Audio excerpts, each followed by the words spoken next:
Hi everyone, welcome back to my channel. In this video, I will tell you, why is proof of stake better than proof of work?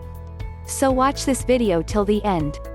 Proof of stake model is a much better model than proof of work because it solves lots of issues, which I will now break down for you.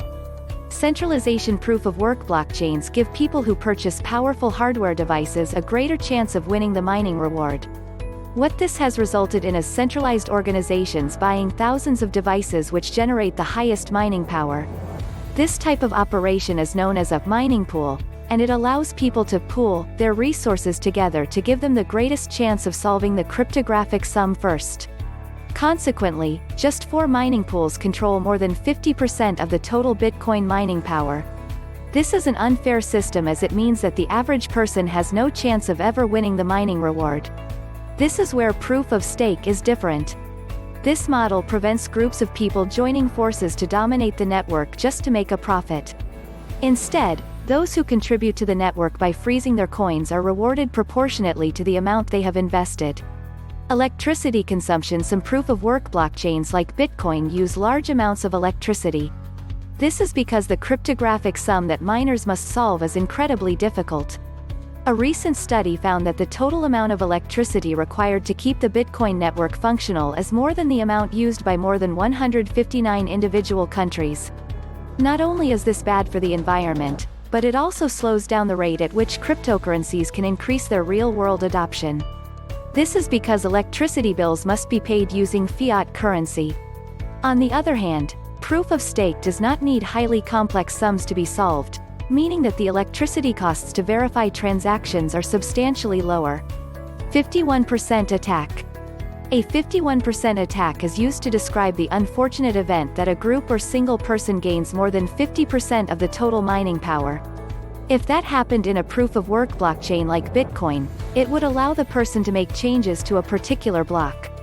If this person was a criminal, they could alter the block for their gain.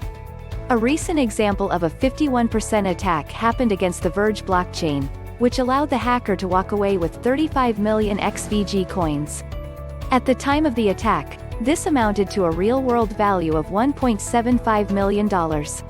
When using a proof-of-stake consensus mechanism, it would not make financial sense to attempt to perform a 51% attack.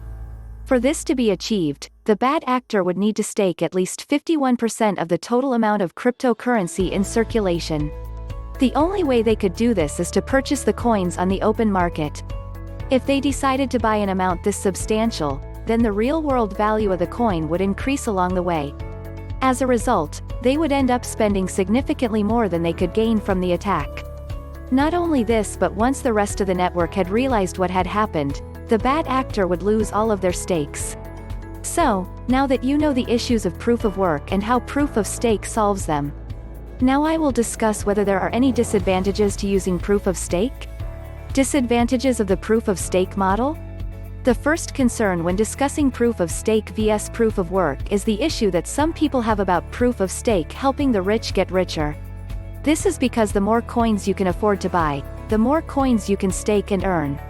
If you had enough money to meet the minimum staking requirement, then you can guarantee yourself a very good return on your investment.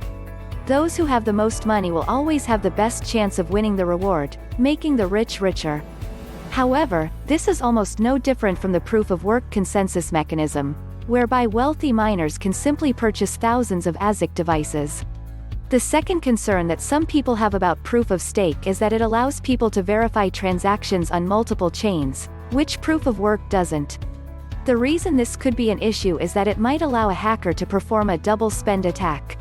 This is when somebody transfers funds to somebody else, but before the transaction is confirmed, they manage to spend the funds again.